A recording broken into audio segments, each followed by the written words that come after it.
Hi friends, एक नया video में आप सभी का स्वागत है। और आज हम लोग बात करेंगे जो हिंदी साहित्य है उसके कुछ इम्पोर्टेंट टॉपिक का।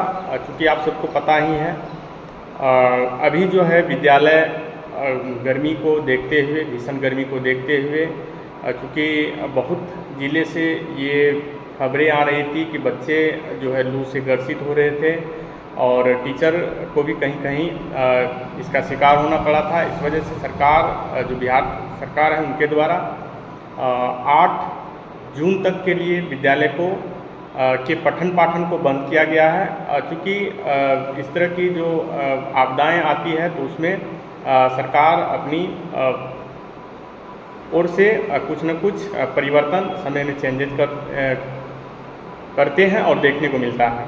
तो इस तरह से हमें ऐसा लगा कि आप लोगों का समय पर सिलेबस जो है हिंदी साहित्य का, लिटरेचर का, उसको पूरा किया जाए। और इसलिए मुझे लगा कि मुझे ऑनलाइन आप लोगों के लिए वीडियो टॉपिक लाने चाहिए। तो चलिए आज से हम लोग एक एक करके 9, 10, 11, 12 सभी के लिए वीडियो लाएंगे और कोशिश करेंगे कि जल्द से जल्द सभी टॉपिक को हम लोग कवर। तो आज के वीडियो का जो टॉपिक है वह फणीश्वर नाथ रेणु का है। और ये वीडियो जो है के अंतर्गत हम लोग शीर्षक जो कि लाल पान की बेगम को हम लोग पढ़ेंगे। और इस वीडियो को हम लोग स्टार्ट करें इससे पहले हमें जो हमारा जो आज का टॉपिक है, उनके जो राइटर हैं फणीश्वर नाथ रेणु, उनके बारे में हमें उनके जो जीवन वृत्त है, उनके द्वारा जो रचे गए जो कहानियाँ हैं, उपन्यास हैं, उनके बारे में थोड़ी सी जानकारी होनी चाहिए, क्योंकि प्रश्न जो है यहाँ से भी आपको देखने को मिलता है। ठीक ना। तो चलिए फणीश्वर नाथ रेणु के बारे में हम लोग यदि बात करें तो यहाँ पर देखिएगा, फणीश्वर नाथ रेणु का जन्म औराही हिंगना नामक गाँव में हुआ था, जो कि जिला अररिया बिहार में 4 मार्च 1921 ईस्वी को हुआ था। उनकी प्रारंभिक शिक्षा गढ़बनेली, सिमरबनी, अररिया और फारबिसगंज में तथा माध्यमिक शिक्षा विराटनगर के यानी कि विराटनगर, नेपाल के विराटनगर आदर्श उच्च विद्यालय में हुआ। रेणु ने 1942 ईस्वी में भारतीय स्वतंत्रता संग्राम में एक प्रमुख सेनानी की भूमिका भी निभाई थी। और 1950 ईस्वी में नेपाली जनता के राणाशाही के दमन और अत्याचारों से मुक्ति दिलाने के लिए वहाँ पर क्या किए थे, सशस्त्र क्रांति और राजनीति में उन्होंने सक्रिय योगदान भी दिया था। वे दमन और शोषण के विरुद्ध हमेशा संघर्ष करते रहे। सत्ता के दमन चक्र के विरोध में उन्होंने पद्मश्री की उपाधि को त्याग दिया था, जो कि यहाँ पर आप लोग देख पा रहे होंगे, उसको पद्मश्री से नवाजा गया था। 11 अप्रैल 1977 ईस्वी को उनका देहावसान हो गया, मतलब उनकी मृत्यु जो हो गई थी 11 अप्रैल 1977 ईस्वी को हो गई थी।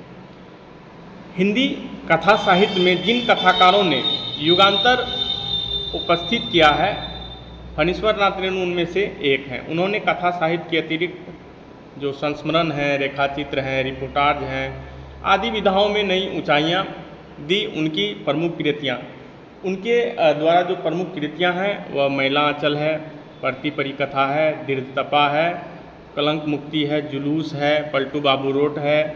उपन्यास के यदि हम बात करें तो ठुमरी हो गया, अग्निखोर हो गया, आदिम रात्रि की महक है, एक श्रावणी दोपहरी की धूप, अच्छे आदमी। कहानी संग्रह की बात करें तो रेंजल धंजल क्या है, कहानी संग्रह है। और वन तुलसी की गंध है, श्रुत अश्रुत पूर्व। संस्मरण की बात करें तो ये नेपाली क्रांति जो रिपोर्टाज के रूप में हमें देखने को मिलता है। जब आप 11th में जाएंगे तो वहाँ पर आपको मिलेगा एक जो उनका रिपोर्टाज है वह हरित क्रांति से संबंधित है, तो वहाँ पे आप लोगों को पढ़ने को मिलेगा। ठीक ना। हिंदी में रेणु का वास्तविक उदय 1954 ईस्वी में, जो इनका 1954 ईस्वी में प्रकाशित हुआ था मैला आंचल, इससे इनका उदय हुआ। 1954 याद रखिएगा, प्रश्न पूछा जा सकता है कि जो उनका मैला आंचल है वह कब प्रकाशित हुआ था, तो 1954 में। 1954 ईस्वी से बहुत पहले ही 1936 में ही उन्होंने पहली कहानी बट बाबा एक साप्ताहिक विश्वामित्र में छप चुकी थी। मैला आंचल ने हिंदी कथा साहित्य में आंचलिकता को एक परिभाषित अभिधा दी। मतलब जो आंचलिक है, जो ठेठ देहात का जो शब्द है उनसे परिचय कराया। किसको? जो भी पाठकगण थे उनको। उपन्यास और कहानी दोनों कथा रूपों की अपनी मनोरम कलाकृति से रेणु ने गांव की धरती का जो चित्र खींचा है वह अमिट छाप छोड़ जाता है। इसका यदि हम लोग ठेस पढ़ेंगे, समधियाँ पढ़ेंगे या फिर जो आज का जो हम लोगों का टॉपिक है महिला आंचल जो लाल पान की बेगम है वह पढ़ेंगे तो हमारे जो मन मस्तिष्क में एक अलग तरह की छाप बनती है। देश के स्वतंत्र हो जाने के बाद नेता और कार्यकर्ताओं का ध्यान ग्रामोत्थान की ओर गया। रेणु ने अपनी गहरी संवेदना का परिचय देते हुए गांव के संपूर्ण अंतर्विरोधों और अंगड़ाई लेती हुई चेतना को जीवंत कथा रूप दिया। उनके गांव में एक तरफ पुरातन जड़ता और नवीन गत्यात्मकता की टकराहट है, विभिन्न राजनीति आंदोलनों के अंतर्विरोध हैं, बिरादरीवाद की करवाहट है, तो दूसरी तरफ इनके बीच बचती हुई लोक संस्कृति की सहनाई है। मतलब लोगों की जो मान्यताएं हैं, लोगों के जो अपने सपने हैं, लोगों में जो खट्टी मीठी यादें हैं, लोगों में जो कभी किसी से गुस्से की भाव, फिर प्रेम भाव, ये सब चीज़ों को इन्होंने इसमें दिखाया है। ठीक ना? तो आज का हमारा जो प्रस्तुत पाठ है, प्रस्तुत कहानी लाल पान की बेगम ग्रामीण परिवेश में की कहानी है। नाच देखने दिखाने के बहाने कहानीकार ने ग्रामीण जीवन के अनेक रंग रेशे को गहरी संवेदना के साथ प्रकट किया है। गांव में लोग बाग किस तरह एक दूसरे के साथ ईर्ष्या, द्वेष, राग विराग, आशा निराशा, हर्ष विषाद के गहरे आवर्त में बंधे होते हैं, उनकी जीवंत वानगी है लाल पान की बेगम। तो गांव के लोग जो होते हैं सीधे सच्चे मन के होते हैं। कभी किसी से दो बातें हो गई, कभी किसी से ईर्ष्या हो गया, कभी किसी से गुस्सा हो गया, फिर जितना गुस्सा उतना ही एक दूसरे से प्रेम भाव भी है, आशा निराशा है, हर्ष विषाद है, एक दूसरे से थोड़ी सी टकराहट भी है और बहुत ज़्यादा प्रेम है।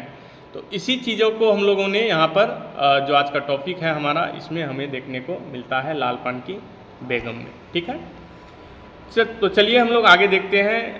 हमारा जो शीर्षक है, ये तो जो लेखक का कुछ सूक्ष्म छोटा सा परिचय हम लोगों ने देखा। यहाँ से प्रश्न आ सकते हैं उनके उपन्यास को याद रखिएगा, कौन कौन से उपन्यास है और उनका जो है महिला आंचल कब लिखा गया था। ये प्रश्न जो है बीपीएससी के जो टीचर रिक्रूटमेंट एग्ज़ाम हुआ था वहाँ पर ये प्रश्न पूछे गए थे। ठीक ना? तो चलिए हम लोग आज का जो हमारा लाल पान का बेगम है देखते हैं लाल पान की बेगम कैसी है और लाल पान की बेगम के बारे में हम लोग पूरी जानकारी लेते हैं। तो चलिए हम लोग वीडियो को कंटिन्यू करते हैं। लाल पान की बेगम शीर्षक है जो कि लाल लाल अक्षरों में दिख रहा होगा। क्यों बिरजू की माँ नाच देखने नहीं जाएगी क्या? प्रश्न है, प्रश्न पूछा जा रहा है जो कि आप प्रश्नवाचक चिन्ह यहाँ पर देख पा रहे होंगे। बिरजू की माँ शकरकंद उबालकर बैठी मन ही मन कूद रही थी, मतलब गुस्से के भाव में थी। अपने आंगन में 7 साल का लड़का बिरजू शकरकंद के बदले तमाचे खाकर आंगन में लोट लोट कर सारी देह में मिट्टी मल रहा है। तो छोटा सा बच्चा है बिरजू, पात्र को याद रखिएगा, ये भी प्रश्न पूछा जा सकता है। बिरजू जो है उसकी माँ शकरकंद उबाल रही थी, तो उसी समय बिरजू शकरकंद मांगा होगा और उसकी माँ के द्वारा मार खाकर वह मिट्टी में लौट रहा था। चंपिया के सर भी चुड़ैल मंडरा रही है।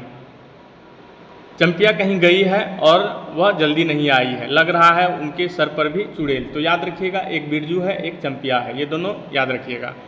आधा आंगन धूप रहते जो गई है सहुआइन के दुकान पर छोवा गुड़ लाने को, सो अभी तक नहीं लौटी है। तो छोवा गुड़ लाने के लिए क्यों गई है? क्योंकि मीठी रोटी बनानी है और शकरकंद उबल रहा है और जल्दी से वह आएगी तो क्या होगा, गुड़ ला करके लाएगी तो रोटी बनेगी। दिया बाती का बेला हो गई, आए आज लौट के जरा। बागड़ बकरे के देह में कुकुर माछी लगी थी, इसीलिए बेचारा बागड़ रह रह कर कूद फान रहा था। बागड़ बकरा आप लोग देखे होंगे जिनका कान लंबा होता है, ठीक ना? तो उसको जो छोटा सा मच्छर की प्रजाति होती है वह उसे काट रहा था, वह रह रह के उछल रहा था। बिरजू की माँ बागड़ पर मन ही मन गुस्सा उतारने का बहाना ढूंढकर निकल चुकी थी। पिछवाड़े के मिर्च की फूली गाछ बागड़ के सिवा और किसने कलेवा किया होगा। अब बिरजू की माँ को गुस्सा आ रहा था बागड़ पर, क्योंकि बिरजू को तो एक तमाचा मार ही दिया था। उसके बाद चंपिया पर भी गुस्सा था और बागड़ रह के जो फांद रहा था उस पर भी गुस्सा आ रहा था।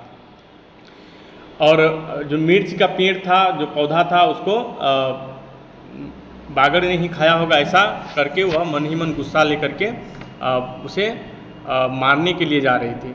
बागड़ को मारने के लिए एक छोटा सा ढेला उठा चुकी थी कि पड़ोसिन मखनी फुआ की पुकार सुनाई पड़ी, क्यों बिरजू की माँ अनाज देखने नहीं जाएगी क्या। मखनी फुआ जो कि पड़ोस में ही थी और उन्होंने उन्हें पुकार करके कहा कि नाच देखने नहीं जाएगी क्या। बिरजू की माँ के आगे नाथ और पीछे पगहिया न हो तब न फुआ। तो यहाँ पर आगे नाथ न पीछे पगा, ये जो है हमारा आंचलिकता का परिचय करा रहा है। और ये आगे नाथ न पीछे पगहिया का मतलब होता है जिस तरह से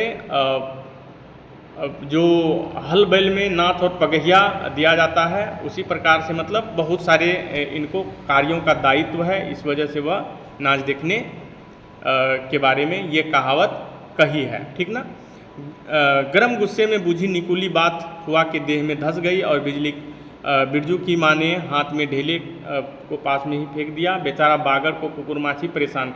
यहाँ पर देखिए जो मखनी फुआ से थोड़ा सा गुस्सा उतारी और यहाँ पर उनका गुस्सा शांत हो गया और लग रहा है कि अब कह रही है बेचारा बागड़ को कुकुरमाची परेशान कर रहा है।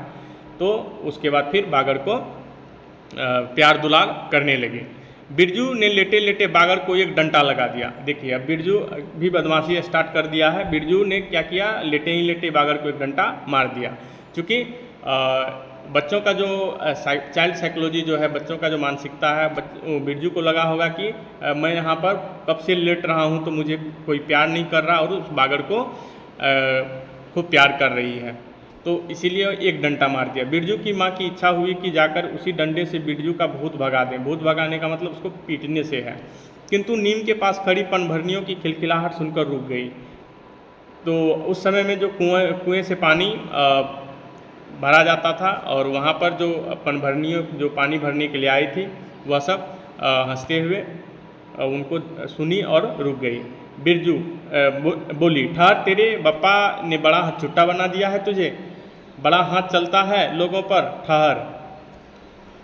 मखनी फुआ नीम के पास झुकी, कमर से घड़ा उतारकर पानी भरकर लौटती पनभरनियों से बिरजू की माँ की बहकी हुई बात का इंसाफ करा रही थी। तो यहाँ पर थोड़ा सा जो सामाजिक द्वंद्व है, समाज में जो होता है उस तरह की बातें यहाँ पर देखने को मिलता है। जरा देखो तो इस बिरजू की माँ को 4 मन पाट का पैसा क्या हुआ, धरती पर पाँव ही नहीं पड़ते हैं। पाट मने होता है जूट, जो पटसन होता है उसको उसका पैसा के बारे में बताया गया है, ठीक ना। निसाब करो, खुद अपने मुंह से 8 दिन पहले ही गांव के अली गली में बोलती फिरी है। हाँ, इस बार बिरजू की बप्पा ने कहा है बैलगाड़ी पर बैठाकर बलरामपुर का नाच दिखा लाऊंगा। बैल अब अपने घर पर है तो 1000 गाड़ियाँ मंगनी मिल जाएगी। सो मैंने अभी टोक दिया। नाच देखने वाली सब तो औन पौन कर तैयार हो रही है, रसोई पानी कर रही है। मेरे मुंह आग लगे, क्यों मैं टोकने गई, सुनती हो क्या जवाब दिया बिरजू की माँ ने। अब मखनी फुआ जो है, जो पनभरनियों का झुंड है, उस सबको समझा रही है, ठीक ना। मखनी फुआ ने अपने जीभ पोपले मुंह के होठों को एक ओर मोड़कर ऐंठती हुई निकली। अरे हाँ हाँ, बिरजू की मैया के आगे नाथ और पीछे पगहिया ना हो तब ना, ऐसे जो है मुंह बनाते हुए बिरजू की माँ का पर व्यंग कस रही है। जंगी की पिथौ बिरजू की माँ से नहीं डरती है। एक जरा गला खोलकर ही कहती है, वह जरा गला खोलकर ही कहती है, फुआ सर्वे शीतल मिट्टी की हाकिम के बासा पर यदि तू भी भेंटी चढ़ाती तो तुम्हारे नाम से भी 2-3 बीघा धनहर जमीन का पर्चा कट जाता। फिर तुम्हारे घर भी आज 10 मन सोनबाट पाट होता, जोड़ा बैल खरीदती, फिर आगे नाथ और पीछे सैकड़ों पगहिया झूलती। तो यहाँ पर देखिए जंगी की पुथौ जो है वह शीतल मिट्टी का मतलब होता है सर्वे सेटलमेंट। जो सर्वे के लिए आया था उस समय जो है बिरजू की माँ से उस वहाँ का जो ऑफिसर था उनसे जान पहचान हो गई थी और उसी से जो है इसके नाम पर कुछ ज़मीन कर दिया था। तो जंगी के पुथौ ये सीधा व्यंग कर रही है। उन पर जो है ताना कस रही है, ठीक ना। बिरजू की माँ के आंगन में जंगी की पुतौ की गला खोल बोली गुलेल की गोलियों की तरह दनदनाती हुई आई। बिरजू की माँ ने एक तीखा जवाब खोलकर निकाला, लेकिन मन मस्तिष्क कर रह गया, गोबर की ढेरी में कौन ढेला फेंके। यहाँ पर भी आप देख रहे हैं बिरजू की माँ यह बात सुन ली जंगी के पुतौ को, मन में हुआ कि उसे भी उलटकर जवाब दें, लेकिन उन्होंने फिर सोचा कि व्यर्थ का झगड़ा उठाने से कोई फ़ायदा नहीं है। जीभ के झाल को गले से उतारकर बिरजू की माँ ने अपनी बेटी चंपिया को आवाज़ दी, अरे चंपिया, आज लौटे तो तेरी मूड़ी मड़ोड़ कर चूल्हे में झोंकती हूँ। दिन दिन बेचाल होती जा रही है। गांव में तो अब थिएटर वेस्कोप की गीत गाने वाली पुतरिया पुतौ सब आने लगी है। देखिए गांव का स्थिति देखिए। तो गांव में ऐसा ही होता है, जब व्यंग होता है, जब किसी को कुछ कहना होता है तो उसे व्यंग के द्वारा कहा जाता है। तो इस तरह की बातें हमें देखने को मिलती हैं। तो जंगी की पुतौ जो थी वह बाजार की थी, गांव की थी, इसीलिए उस पर अब ताना कस रही है। कहीं बैठ के बाजे मुरलिया सीख रही होगी हर जाई, अरी चंपिया पुकार रही है। जंगी की पुतौ ने बिरजू की माँ को की बोली का स्वाद लेकर कमर पर घड़े को संभाला और मटक कर बोली, चल दीदिया चल, इस मोहल्ले में लाल पान की बेगम बसती है। ठीक है, किसने कहा था? जंगी की पुतौ ने कहा। नहीं जानती, दिन दिन दोपहर दिन और चौपहर रात बिजली की बत्ती भक भक कर जलती है। भक भक बिजली की बत्ती सुनकर न जाने क्यों सभी खिलखिलाकर हंस पड़ी।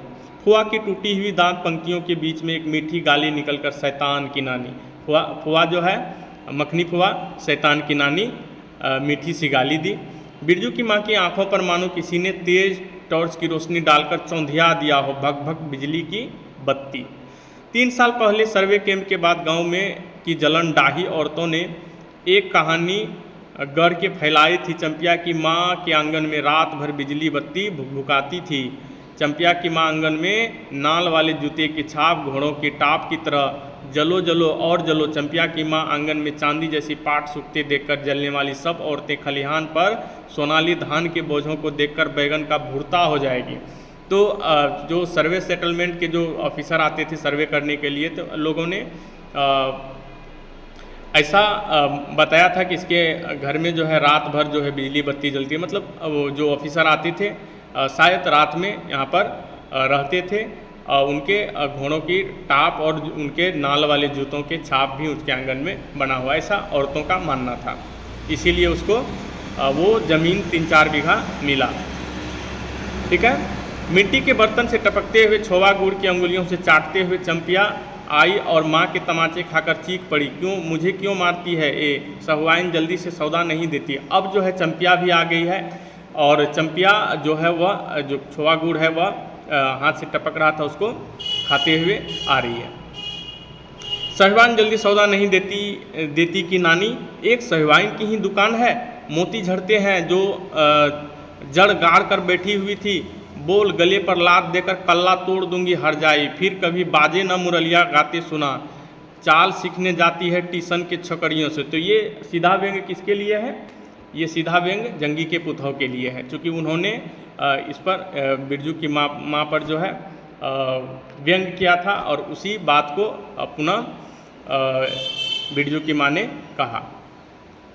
बिरजू की माँ ने चुप होकर अपनी आवाज़ अंदाजी की और उनकी बात जंगी के झोपड़े तक साफ साफ पहुँच गई होगी। तो देख रहे हैं यहाँ पर जंगी के पुतौ को सुनाने के लिए बाजे मुरलिया का जो संदर्भ है वह लाने का प्रयास किया है। बिरजू बीती हुई बातों को भूलकर उठ खड़ा हुआ और धूल झाड़ते हुए बर्तन से टपकते हुए गुड़ से ललचाई निगाह से देखने लगा। दीदी के साथ वह भी दुकान जाता तो दीदी उसे भी गुड़ चटाती जरूर। वह शकरकंद के लोभ में रहा और मांगने पर माँ के ने शकरकंद के बदले क्या दिया? मार दिया। तो अब अफसोस हो रहा है बिरजू को, काश हम भी जाते तो हमें भी गुड़ चाटने को मिलता। ए मैया, एक उंगली गुड़ दे दे। बिरजू ने तलहटी फैलाई। दे न मैया, एक रत्ती भर। एक रत्ती क्यों? उठा के बर्तन को फेंक आती हूँ पिछवाड़े में जाके चाटना, नहीं बनेगी मीठी रोटी। मीठी रोटी खाने का मुंह होता है। बिरजू की माँ ने उबले शकरकंद का सूप रोती हुई चंपिया के सामने रखते हुए कहा, बैठ के छिलके उतार, नहीं तो अभी।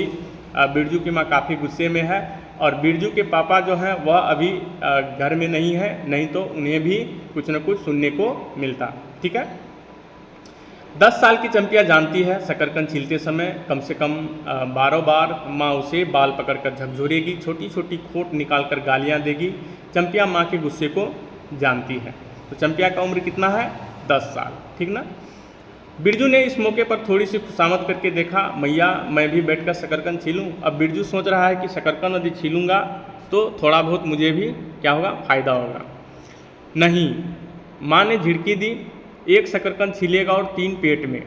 जाके सिद्धू की बहू से कहो 1 घंटे के लिए कढ़ाई मांग कर ले आए, फिर लौटाने का नाम नहीं। मतलब मांग के लिए गई है कौन? सिद्धू की पुतौह कढ़ाई लेके गई है बिरजू की माँ का, और लौटाई नहीं है। मुंह लटका कर आंगन में निकलते निकलते बिरजू ने शकरकंद और गुड़ पर निगाह दौड़ाई। चंपिया ने अपने झबरे केस, तो उनका केस जो है बिल्कुल एकदम जो क्रिकेटर देखे होंगे लसित मलिंगा, उनके तरह झबराले केस की ओर से माँ की ओर देखा और नज़र बचाकर चुपके से बिरजू की ओर एक शकरकंद फेंक दिया। बिरजू भागा, बिरजू को एक शकरकंद मिला, लेकर के वह भाग गया। सूरज भगवान डूब गए, दिया बत्ती की बेला होगी। अभी तक गाड़ी, अब उनके पिता जो है, उनके पिता पर भी द्वंद्व का पिता पर भी जो है अब गुस्सा निकालेगी। चंपिया बीच में ही बोल उठी, कोयरी टोले में किसी ने गाड़ी नहीं दिया मैया। बप्पा बोले माँ से कहना सब ठीक ठाक करके तैयार रहे, मलधैया टोली के मियाँजान से गाड़ी लाने जा रहा हूँ। तो अब जो है दूसरे टोले में गाड़ी के लिए जा रहा है। सुनते ही बिरजू की माँ का चेहरा उतर गया, लगा छाते की कमानी उतर गई घोड़े से अचानक। तो उनका चेहरा जो है अचानक ऐसे उतर गया जैसे छाता हम लोग छाता बंद करते हैं ना, तो वैसे जैसे छाता में जो एक कांटा रहता है जो रहता है, उसमें घोड़े जैसा उसको दबा के नीचे करते हैं तो वह बंद हो जाता है। उसी तरह से इसका चेहरा लटक गया। जब अपने गांव के लोगों की आंख में पानी नहीं तो मलधैया टोली की मियाँजान गाड़ी का क्या भरोसा, न 3 में न 13 में। तो यहाँ पर ये कहावत है न 3 और 13। तो जो गांव में कहते हैं कि जब आदमी की मृत्यु होती है तो कुछ उनके मृत्यु को 3 दिन में 3 दिन तक मानते हैं, 3 दिन तक जो है वह उसे मानते हैं, और कुछ 13 दिन के, जो 13 दिन के होते हैं वह उनका अपना रिश्तेदार होता है, परिवार होता है, वह 13 दिन मानते हैं। जो 3 दिन के होते हैं वह थोड़ा दूर के रिश्तेदार होते हैं, वह 3 दिन में ही उसका क्रियाक्रम को समाप्त करते हैं। तो यहाँ पे कहने का मतलब है कि 3 दिन, जो 13 दिन मानने वाला था, जो 3 दिन मानने वाला था, जो 13 दिन मानने वाला था, वो सब नहीं दिया। तो अब जो नहीं मानने वाला है वो क्या देगा? क्या होगा? शकरकंद छिलकर रख दे उठा के। यह मर्द नाच दिखाएगा, बैलगाड़ी पर चढ़ाकर नाच दिखाने ले जाएगा। चढ़ चुकी बैलगाड़ी पर, देख चुकी जी भर नाच, पैदल जाने वाले सब पहुँच कर पुरानी हो चुकी होंगी। बिरजू छोटी कढ़ाई लेकर सिर पर औंधाकर वापस आया। देख दीदिया मिलिट्री टोपी, इस पर 10 लाठी मारने से भी कुछ नहीं होगा। वह जो है बिरजू कढ़ाई को उल्टा करके अपने सर पे लेके आया और उसे मिलिट्री टोपी बता रहा है। चंपिया चुपचाप बैठी रही, कुछ बोली नहीं, जरा सी मुस्काई भी नहीं। बिरजू ने समझ लिया मैया गुस्सा भी उतरा नहीं है पूरे तौर से। मड़ैया के अंदर से बागड़ को बाहर भागती हुई बिरजू की माँ बड़बड़ाई, कल ही पंचकौड़ी कसाई के हवाले करती हूँ राकस तुझे, हर चीज़ में मुंह लगाएगा। चंपिया बांध दे बगड़ा को, खोल दे गले की घंटी, टुनुर टुनुर मुझे जरा भी नहीं सुहाता। बिरजू की माँ को अब उनके पिता पर जो है उनके बैलों की घंटी का टुनुर टुनुर का कल्पना कर रहा है, उन्हें याद दिला रही है और गुस्सा दिला रही है, क्योंकि बागड़ के गले में जो घंटी है वह उस बैल के गले में घंटी के तरह ही उसे महसूस हो रहा है, इसीलिए वह गुस्सा रही है। टुनुर टुनुर सुनते ही बिरजू को सड़क से जाती हुई बैलगाड़ियों की याद आ गई। किसको याद आ गई? बिरजू को। अभी बबुआ टोले की गाड़ियाँ नाच देखने जा रही थी, झुनुर झुनुर बैलों की झुनकी तुमने सुना। वैसी बकबक मत करो, बेसी बकबक मत करो, बागड़ के गले से झुनुक खोलते हुए बोली चंपिया। क्यों बोली? क्योंकि चंपिया को पता है। चंपिया डाल दे चूल्हे में पानी, बप्पा आए तो कहना कि अपने उड़न जहाज पर चढ़ करके नाच देखने आए। मुझे नाच देखने का शौक़ नहीं, मुझे जगाओ मत कोई, मेरा माथा दुख रहा है। बिरजू की माँ अब जो है गुस्सा से, चूँकि उनको पता चल गया कि गाड़ी अब बैलगाड़ी नहीं मिला है, अब हम लोग कैसे जाएंगे, इसीलिए गुस्सा से गुस्सा दिखा रही है। मड़ैया कुसारे पर बिरजू ने फिसफिसा के पूछा, क्यों दीदिया, नाच में उड़न जहाज भी उड़ेगा? बिरजू और व्यंग कर रहा है, क्योंकि बच्चा है उसको पता नहीं है, उड़न जहाज के बारे में वह पूछ रहा है। चटाई पर कथरी ओढ़कर बैठी हुई चंपिया ने बिरजू को चुपचाप अपने पास बैठने का इशारा किया। मुफ्त में मार खाएगा बेचारा। चंपिया समझती है कि उसकी माँ को यदि गुस्सा आएगा तो वह क्या करेगा, मारेगा, इसीलिए वह उसे इशारा कर रही है। बिरजू ने बहन की कथरी में हिस्सा बांटते हुए चुक्की मुक्की जो पंजे के बल बैठते हैं, है ना, उसी को चुक्की मुक्की कहते हैं, चुक्की मुक्की लगाई। जाड़े के समय इस तरह घुटने पर ठुड्डी रखकर चुक्की मुक्की लगाना सीख चुका है। उसने चंपिया के कान के पास मुंह ले जाकर कहा, हम लोग नाच देखने नहीं जाएंगे, गांव में एक पंछी भी नहीं है, सब चले गए। गांव के लोग उस ज़माने में जो नाच का क्रेज था बहुत ज़्यादा था, लोग नाच देखने के लिए जाते थे। ठीक है, चंपिया को अब तिल भर भी भरोसा नहीं। संझा तारा जो है डूब रहा है, बप्पा अभी तक गाड़ी लेकर नहीं लौटे। 1 महीना पहले ही मैया कहती थी कि बलरामपुर के नाच के दिन मीठी रोटी बनेगी, चंपिया छीट की साड़ी पहनेगी, बिरजू पैंट पहनेगा, बैलगाड़ी पर चढ़कर मेला देखने जाएगा। लेकिन अब लग रहा है कि वह मेला नहीं देख पाएगी।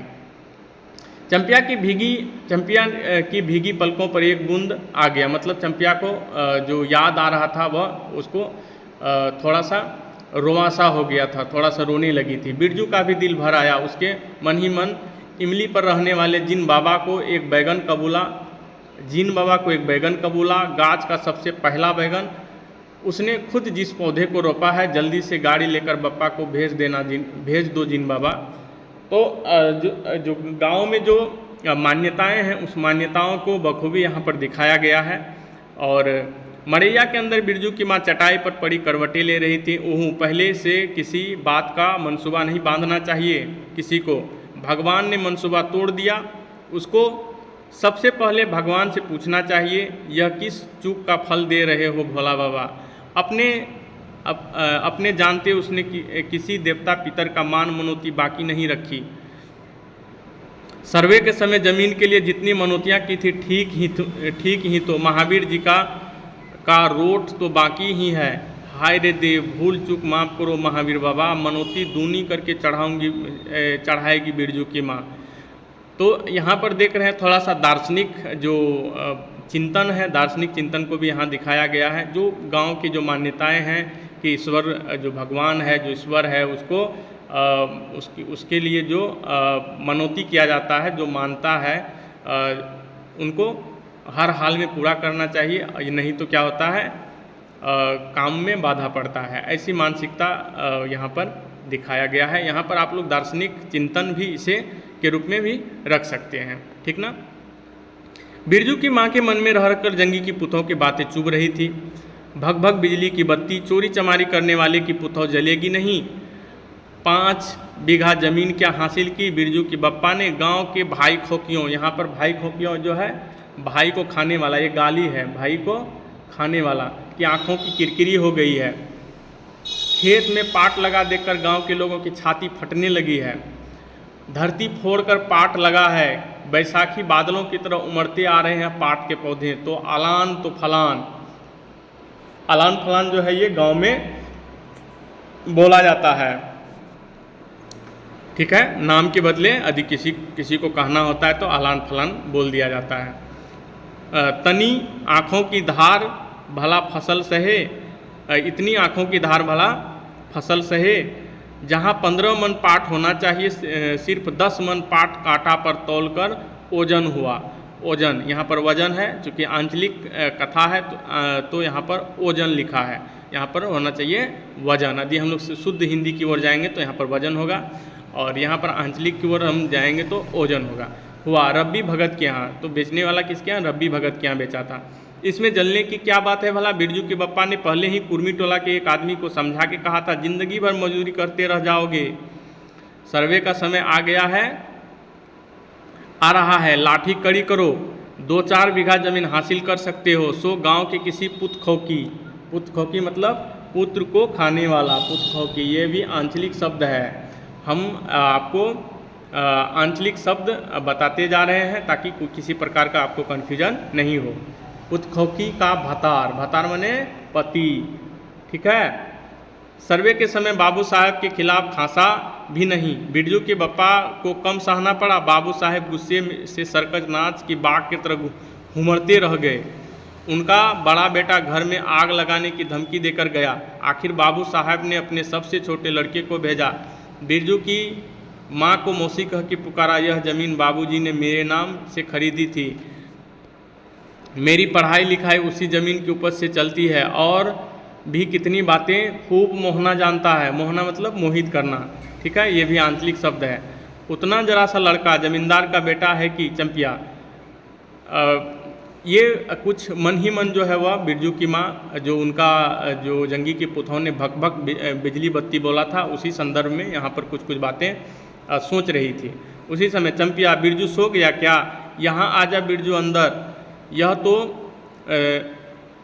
तू भी आजा चंपिया, भला आदमी आवे तो एक बार आज। आदमी वह अपने पति को लेकर के बारे में बोल रही थी। बिरजू के साथ चंपिया अंदर चली गई। डिबड़ी बुझा दे। डिबड़ी माने जो बोतल में बाती दे करके जो जलाया जाता है उसी को क्या कहते हैं? डिबड़ी कहते हैं। बप्पा बुलाए तो जरा तो जवाब मत देना, खपच्ची गिरा देना। भला आदमी रे, भला आदमी, मुंह देखो जरा इस मर्द का। बिरजू की माँ दिन रात मंझा न देती तो ले चुके थे ज़मीन। रोज आकर माथा पकड़ के बैठ जाए, मुझे ज़मीन नहीं लेनी। बिरजू की माँ मजूरी ही अच्छी है, जवाब देती थी बिरजू की माँ, खूब सोच समझ के छोड़ दो। जब तुम्हारा कलेजा ही थीर नहीं, थीर माने अस्थिर होना, थीर नहीं है तो क्या होगा? जोरू ज़मीन जोर का, नहीं तो किसी और का, ठीक है। जोरू माने पत्नी, ज़मीन माने ज़मीन जो भूमि है, जोर का मतलब जो जोर लगाता है, जो जोर ज़बरदस्ती करता है उसका, नहीं तो किसी और का। किसी और का माने जो जोर ज़बरदस्ती करेगा उन्हीं का होगा, ठीक है। तो बिरजू के पिता जो हैं उतना उनमें समझ नहीं है। बिरजू की माँ बहुत होशियार, तेज तर्रार और चालाक महिला है, जैसा कि इसमें हम लोग पढ़ रहे हैं। बिरजू की बाप पर बहुत तेज़ी से गुस्सा चढ़ता ही जाता है। बिरजू की माँ का भाग ही खराब है जो ऐसा गोबर गणेश घर वाला उसे मिला। तो ये यदि हम बात करें तो जो भी महिलाएं हैं ज़्यादातर अपने पति को उतना नहीं भरोसेमंद, या यूँ कह लें कि उतना तेज़ तर्रार नहीं समझते हैं। महिलाएं, चूँकि महिलाएं जो है वह छोटे छोटे बातों पर परिवार को चलाना, तो इस वजह से जो है अपने पति को थोड़ा कम आंकते हैं, लेकिन ऐसा कुछ है नहीं। ये बिरजू की माँ की अपनी मानसिकता है। कौन सा शौक मोच दिया है उसके मर्द ने, कोल्हू की बैल की तरह खटकर सारी उम्र काट दी इसके यहाँ। कभी एक पैसे की जिलेबी ला कर दी है उसके खसम ने। पाट का दाम भगत के यहाँ से लेकर बाहर ही बाहर बैल हट्टा चले गए। बिरजू की माँ को एक बार नमरी लौट देखने भी नहीं दिया। लमरी मने नमरी, रुपया है ना, 100 का जो नोट होता था वह लौट मने नोट, देखने को भी नहीं दिया आँख से। बैल खरीद आए, उसी दिन से गांव में ढिंढोरा पीटने लगे। बिरजू की माँ इस बार बैलगाड़ी पर चढ़कर जाएगी नाच देखने, दूसरे के गाड़ी के भरोसे नाच दिखाएगा, ठीक है। अंत में उसने अपने आप पर क्रोध आया। वह खुद भी कुछ कम नहीं, अपनी जीभ से में आग लगे। बैलगाड़ी पर चढ़कर नाच देखने का लालसा किस उस समय मतलब जो खराब समय में मुंह से निकल आई, भगवान जाने। फिर आज सुबह से दोपहर तक किसी न किसी बहाने उसने 18 बार बैलगाड़ी पर नाच देखने जाने का चर्चा छेड़ी है।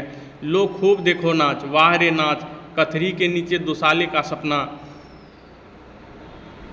ये भी क्या है? मुहावरा है। कथरी मने जो ओढ़ने वाला था, जो चटाई का बनाता था उसके नीचे सोता था पहले आदमी, और दोसाला मतलब होता है जो आज हम लोग जो वस्त्र ओढ़ते हैं, ठीक है। कल भोरे पानी भरने के लिए जब आएगी पतली जीभ वाली पुतरिया, सब हंसती आएगी हंसती जाएगी, सभी जलते हैं उससे। हाँ भगवान दाढ़ी जार भी 2 बच्चे की माँ होकर भी वह जस की तस है, उसका घरवाला उसकी बात में रहता है, वह बालों में गरी का तेल डालती है, वह उसकी अपनी ज़मीन है किसी के पास एक धुर ज़मीन, एक धुर मतलब जो नाप की छोटी इकाई जो गांव में प्रचलित है, वह एक धुर माना जाता है। ठीक है, ज़मीन भी अपनी इस गांव में, जलेंगे नहीं 3 बीघे में धान लगा हुआ है अघनी, जो अघन महीने में जो धान कटता है वह अघनी धान, लोगों के बिखदीढ़ से बचे तब तो। ठीक है, बाहर बैलों की घंटी है, क्यों री चंपिया, चंपिया और बिरजू ने प्रायः एक ही साथ कहा, तो दोनों जगा हुआ था। चुप, बिरजू की माँ ने फिसफिसा कर कहा, शायद गाड़ी भी है, घड़घड़ाती है ना। दोनों ने हुंकारी भरी। चुप, गाड़ी नहीं है, तू चुपके से टट्टी में छेद करके देख, जो बांस फूस का घर बना होता है उसी को क्या कहते हैं, टट्टी कहते हैं, छेद करके देख तो आ चंपी, जो चंपिया को चंपी कहा है, भाग के आ चुपके से। चंपिया बिल्ली की तरह हौले हौले पाँव से टट्टी में छेद से झाँक आई, हाँ मैया गाड़ी है। बिरजू हड़बड़ा कर उठ बैठा, उसकी माँ ने उसे पकड़कर सुला दिया। बोलो मत। चंपिया भी गुदड़ी के नीचे जो फटे पुराने वस्त्रों से जो बनाया जाता है उसी गुदड़ी के नीचे घुस गई। बाहर बैल गाड़ी खोलने की आवाज़ आई। बिरजू के बाप ने बैलों को जरा सा डांटा। आहा, आ गए घर आने के लिए छाती फटी जाती थी। बिरजू की माँ ताड़ गई कि जरूर मलदैया टोली में गांजे का चीलम चढ़ गई है, आवाज़ तो बड़ी खनखनाती हुई निकल रही है। ठीक है, चंपिया है बाहर से ही पुकार कर कहा। उसके बाप ने बैलों को घास दे दिया। चंपिया दे चंपिया, मतलब उसके पिता ने चंपिया को पुकारा। अंदर से कोई जवाब नहीं आया। चंपिया के बाप ने आंगन में आकर देखा तो न रोशनी, न चिराग, न चूल्हे में आग। क्या बात है, नाच देखने उतावली होकर पैदल ही चली गई क्या? ठीक है, चूँकि जो बिरजू की माँ थी उन्होंने आग उग सब बुझा दिया था। ठीक ना। बिरजू के गले में खसखसाहट हुई और उसे रोकने की पूरी कोशिश भी की, लेकिन खांसी जब शुरू हुई तो पूरे 5 मिनट तक खांसता रहा। कौन? बिरजू। बिरजू बेटा ब्रिजमोहन, बिरजू की बाप ने पुचकार कर बुलाया। तो बिरजू का पूरा नाम क्या था? ब्रिजमोहन। ठीक है। मैया गुस्से के मारे सो गई क्या? अरे अभी तो लोग जा ही रहे हैं। बिरजू की माँ के मन में आया कि कसकर जवाब दे दे, नहीं देखना नाच, लौटा दें गाड़ी। चंपिया लौटा दे गाड़ी। फिर जो चंपिया है उठती क्यों नहीं? ले धान के पंसीस रख दे। धान की बालियों का छोटा सा झब्बा झोपड़े के ओसारे पर रखकर उसने कहा, दिया बालो। तो यहाँ पर देखिए, जो पंसीस होता है, जो ग्रामीण परिवेश में रहने वाले लोग इसको जानते हैं। पंसीस मतलब होता है 5 गो सीसा। ठीक ना। जैसे धान है तो धान का जो 5 गो रहता है, 5 शीश जो है उसको बांध करके लाते हैं। फिर जब धान कटने पर होता है उसी 5 शीश के साथ जो नए अन्न आता है उसका स्वागत करता है, उसको नवान बोलते हैं। ठीक ना। नवान मनाया जाता है, जो उसी जो नए धान से तरह तरह के खाने वाला व्यंजन बनाया जाता है, उनको पूजा किया जाता है। फिर जो है उसको परंपरागत रूप से यूज किया जाता है। ठीक ना।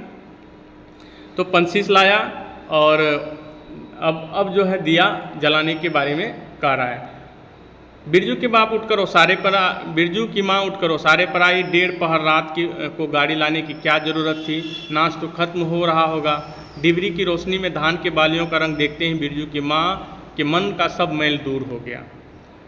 ठीक है। उसका जो खेत था, उसके खेत से जो धान लाया गया था, उस धान को देख करके उसका मन का मैल दूर हो गया। धानी रंग उसकी आंखों में उतरकर रोम रोम में घुस गया।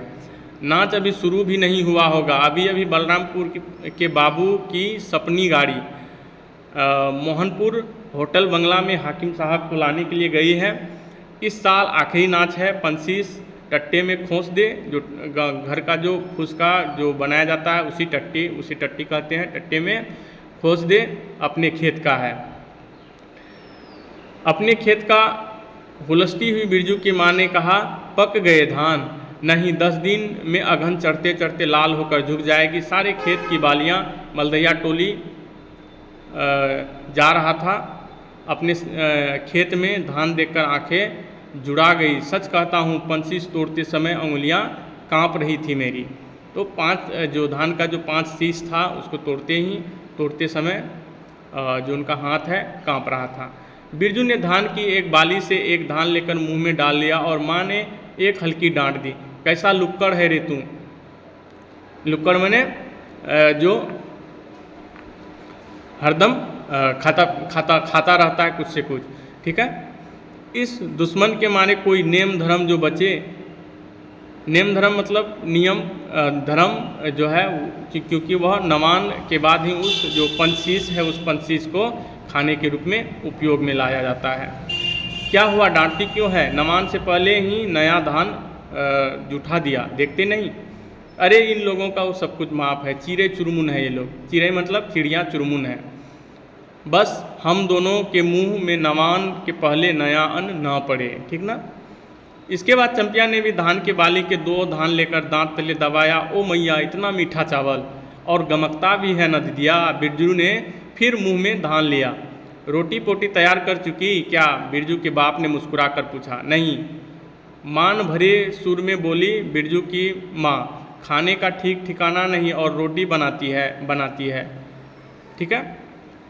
वाह, खूब हो तुम लोग। जिसके पास बैल है उसकी गाड़ी मंगनी नहीं मिलेगी भला। गाड़ी वालों को भी बैल की ज़रूरत कभी पड़ेगी।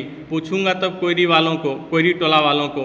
ले जल्दी से रोटी बना ले, देर नहीं होगी। अरे टोकरी भर रोटी तू पलक मारते बना लेती है। 5 रोटियां बनने में कितनी देर लगेगी? अब बिरजू की माँ के होठों पर मुस्कुराहट खुलकर खेलने लगी। चूँकि बिरजू के पिता इतने दिनों से रह रहे, उनको पता है कि किस तरह से बिरजू की माँ को मनाना है। उसने नज़र बचाकर देखा, बिरजू का बप्पा उसकी ओर एकटक निहार रहा था। चंपिया और बिरजू न होते तो मन की बात हंसकर खोलते देर न लगती। चंपिया और बिरजू ने एक दूसरे को देखा और खुशी से उसके चेहरे जगमगा उठे। मैया बेकार गुस्सा हो रही थी। अब जो है बिरजू और चंपिया वो दोनों भी देख रहे हैं और वह खुश हो रहे हैं कि अब लगता है कि मेला देखने चले जाएंगे। चंपिया जरा घेलसार में खड़ी होकर भवानी फुआ को आवाज़ दे तो, ए फुआ सुनती हो फुआ, मैया बुला रही है। फुआ ने कोई जवाब सीधे नहीं दिया, किंतु उसकी बड़बड़ाहट स्पष्ट सुनाई दे रही। हाँ, अब फुआ को क्यों गुहारती है? सारे टोले में बस एक फुआ ही तो है जो बिना नाथ पगहिया वाली है, जो शुरू में कहा था, उसी बात को यह दोहरा रही है। अरे फुआ, बिरजू की माँ ने हंसकर जवाब दिया। उस समय बुरा मान गई थी क्या? नाथ पगहिया वाले को आकर देखो, दोपहर रात में गाड़ी लेकर आया है। आ जाओ फुआ, मैं मीठी रोटी पकाना नहीं जानती। फुआ खांसती आई। इसी से घड़ी पहर दिन रहते ही पूछ रही थी, नाच देखने जाएगी क्या? कहती तो मैं पहले ही अपनी अंगीठी यहाँ सुलगा जाती। बिरजू की माँ ने फुआ को अंगूठी दिखला दी और कहा, घर में अनाज दाना वगैरह तो है, कुछ है नहीं, एक बागड़ है और कुछ बर्तन वासन। सो रात भर के लिए यहाँ तंबाकू रख जाती हूँ। अपना हुक्का ले आई हो न फुआ? फुआ को तंबाकू मिल जाए तो रात भर क्या 5 रात बैठकर जाग सकती है। फुआ ने अंधेरे में टटोलकर तंबाकू का अंदाजा लगाया। ओहो, हाथ खोलकर तंबाकू रखा है बिरजू की माँ ने, और वह है सहुआइन। राम कहो, उस रात को अफीम की गोली की तरह मटर भर तंबाकू रखकर चली गई गुलाब बाग में ले और कह गई कि डिब्बा भर तंबाकू है।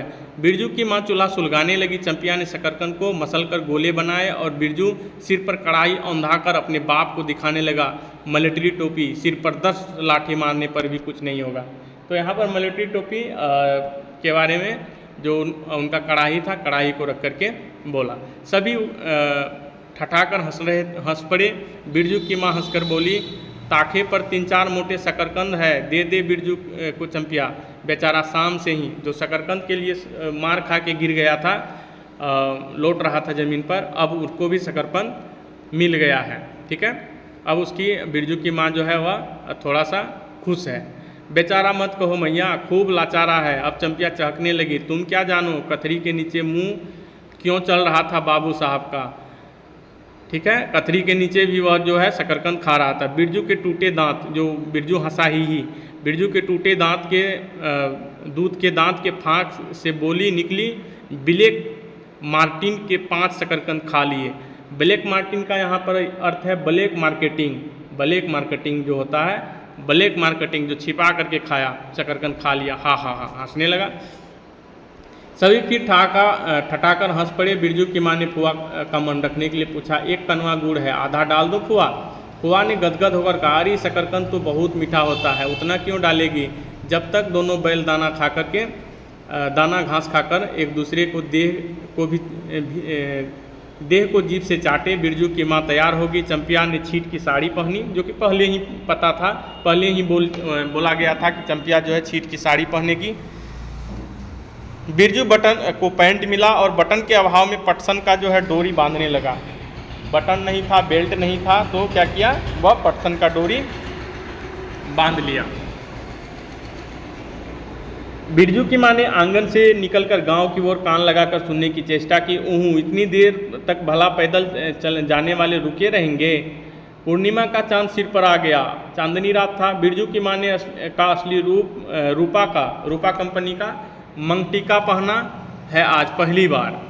रूपा कंपनी का मंगटीका। बिरजू की बप्पा को हो क्या गया है, गाड़ी जोतता क्यों नहीं, मुंह की ओर एकटक देख रहा है मानो नाच की लाल पान की बेगम। तो जो मंगटीका पहना है, जो आप ताश के पत्ते देखिएगा, ताश का पत्ता में जो है माना जाता है कि सबसे सुंदर पत्ता जो होता है वह लाल पान का बेगम होता है, ठीक ना। लाल पान की बेगम का जो पत्ता होता है ताश के पत्ते में सबसे सुंदर होता है। तो वह जो है जो मंगटीका लगाया था, उस मंगटीके में वह लाल पान की बेगम की तरह सुंदर दिख रही थी। कौन, बिरजू की माँ। गाड़ी पर बैठते ही बिरजू की माँ की देह में एक अजीब गुदगुदी लगने लगी। उसने बांस की बल्ली को पकड़ लिया। गाड़ी पर अभी बहुत जगह है, जरा दाहिनी सड़क से गाड़ी हाँकना। बैल जब दौड़ने लगे और पहिया चू चू करके घरघराने लगा तो बिरजू से नहीं रहा गया। उड़न जहाज की तरह उड़ाओ बप्पा। तो उड़न जहाज शब्द जो बिरजू सुना था, उसी बात को बिरजू ने दोहरा दिया, ठीक है। गाड़ी जंगी के पिछवाड़े पहुंची। बिरजू की माँ ने कहा, जरा जंगी के से पूछो ना, उसकी पुतौ नाच देखने चली गई क्या। गाड़ी रुकते ही जंगी के झोपड़े से आती हुई रोने की आवाज़ स्पष्ट हो गई। बिरजू के बप्पा ने पूछा, जंगी भाई काहे कन्ना रोहन हो रहा है आंगन में। कन्ना रोहन मतलब होता है मतलब रोना, जो वहाँ पर उसके आंगन में रो रही थी। जंगी घूर ताप रहा था। घूर मने आप लोग जानते होंगे, जो ग्रामीण परिवेश से हैं। घूर मतलब होता है अलाव, जो हम लोग लगाते हैं, आग जो है लकड़ी उकड़ी डाल करके जो लगाते हैं, उसी को घूर कहते हैं। घूर ताप रहा था। बोला, क्या पूछते हो जंगी, बलरामपुर में से लौटा नहीं। जंगी बलरामपुर से लौटा नहीं। पुतहिया नाच देखने कैसे जाए। आसरा देखते देखते उधर गांव की सभी औरतें चली गई। आसरा मतलब इंतजार, ठीक ना। अरे टीसन वाली तो रोती है। बिरजू की माँ ने पुकारा, आजा झट से कपड़ा पहनकर, सारी गाड़ी पड़ी है बेचारी, आजा जल्दी। बगल की झाड़ी से राधे की बेटी सुंदरी ने कहा, काकी गाड़ी में जगह है, मैं भी जाऊंगी। बांस की झाड़ी के उस पार लरेना खवास का घर है, उसकी बहू भी नहीं गई है। गिलट की झुनकी कड़ा पहनकर झमकती आ रही है। आजा, जो बाकी रह गए हैं सब आ जाएं जल्दी। जंगी के पुतौ लरेना की बीबी राधे की बेटी तीनों गाड़ी के पास आई। बैल ने पिछला पैर फेंका। बिरजू के बाप ने एक भद्दी गाली दी, साला लताड़ मारकर लंगड़ी बनाएगा पुतौ को, ठीक है। लताड़ माने पीछे से जो मारता है, पीछे होकर के लात मारता है, ठीक ना। सभी ठठाकर हंस पड़े। बिरजू के बाप ने घूंघट में झुकी दोनों पुतौहों को देखा। उसे अपने खेत की झुकी हुई बालियाँ याद आ गई। तो जब फसल लगता है, जब बालियाँ, जब पूरी उसमें धान की फसलों में या कोई भी फसल हो, जब उसमें बालियाँ भर जाती है तो वह क्या होता है, झुक जाता है। तो ऐसा लगता है कि वह अपने सर को, गर्दन को झुकाए हुए है, और जिस तरह से घूंघट में दोनों पुतौ अपने सर को झुकाए हुए हैं।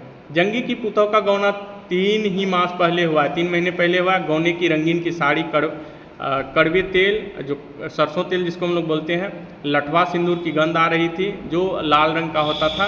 लाल रंग का सिंदूर होता है, लेकिन वह अभी नहीं मिलता है। ये मिलता है लेकिन वह पूजा पाठ में ज़्यादातर यूज होता है। महिलाएं अब वो सिंदूर नहीं पहनती हैं। बिरजू की माँ को अपने गौने की याद आ गई। उसने कपड़े के गठरी से 3 मीठी रोटियां निकाल कर दिया। खा ले एक कर, सिमरा के सरकारी कूप में पानी पी लेना। तो सिमरा जब पहुँचेगी तो वहाँ पर क्या होगा, सरकारी कूप में कुआं में पानी पी लेना। गाड़ी गांव के बाहर होकर धान के खेतों के बगल से जाने लगी।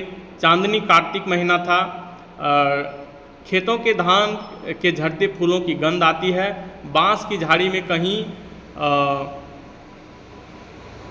दूधों की लता फुली हुई है। जंगी की पुतों ने एक बीड़ी सुलगाकर बिरजू की माँ की ओर बढ़ाई। बिरजू की माँ को याद आया चंपिया, सुंडी, लरेना की बीबी और जंगी की पुतों। ये चारों ही तो गांव के बेस्कोप की गीत गाना जानती है खूब। तो यहाँ पर देखिए जो शुरू में ही हमने बताया था, गांव के लोग जो है आपस में उलझते हैं, आपस में झगड़ते हैं, आपस में एक दूसरे से मतभेद होता है, आपस में लड़ाई करते हैं, लेकिन प्रेम भी उतना ही ज़्यादा होता है। तो किस तरह से आपने देखा कि शुरू में किस तरह से जो बेस्कोप की गाने वाली पुतरिया आई है, चंपिया को डांट पड़ा, या फिर मखनी फुआ से छोटा सा जो है उनसे विवाद हुआ। लेकिन अब देखिए सभी जब एक दूसरे से मिल गए तो सारा जो है एक दूसरे का कहा सुनी होता था वह खत्म हो गया। सभी एक दूसरे से मिलजुल करके बात करने लगे। गाड़ी की लीक धनखेतों से के बीच होकर गई।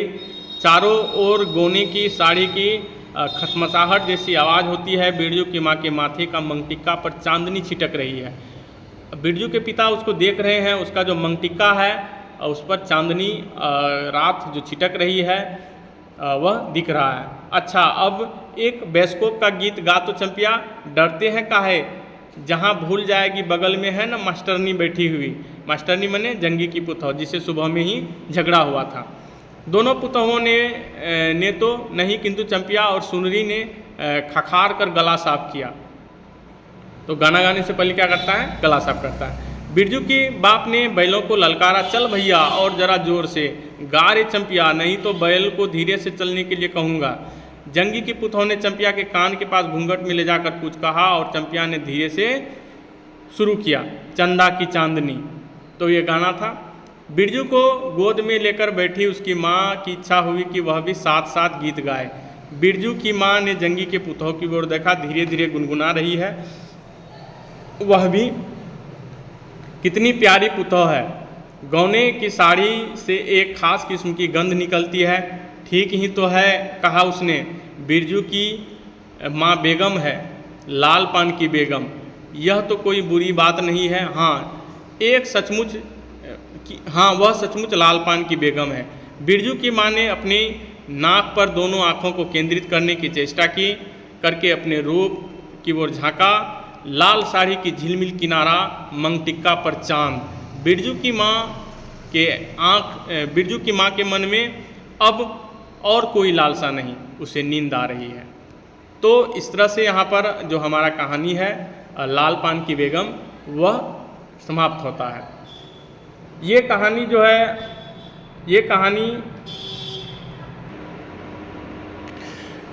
जो है सामाजिक परिवेश को दिखाया है। और ये कहानी जो हमारा आपसी मतभेद के बावजूद भी हमारा आपसी प्रेम जिस तरह से प्रगाढ़ होता है, उन गांव के चरित्र का एक जीता जागता मिसाल है। और गांव के लोगों का जो चरित्र है इसमें बखूबी उसको दिखाया गया है। गांव के लोगों का जो आपसी मतभेद के बाद आपसी प्रेम, और गांव की जो कुछ चीज़ें हैं, गांव का जो मान्यताएं हैं, गांव के लोगों का जो सोचना है, जो विचार है, उन सभी चीज़ों को इस पर दिखाने का प्रयास किया गया है। और यह प्रयास जो है काफ़ी हद तक सार्थक है। गांव का परिवेश को यहाँ पर दिखाया गया है, गांव के लोगों के रहन सहन को दिखाया गया है। गांव के लोग अभाव में जीते हैं, उस चीज़ों को दिखाया गया है। गांव के लोग एक दूसरे से किस तरह से प्रेम के साथ रहते हैं वो दिखाया गया है। और बहुत सारी चीज़ें हमें यहाँ पर देखने को मिला।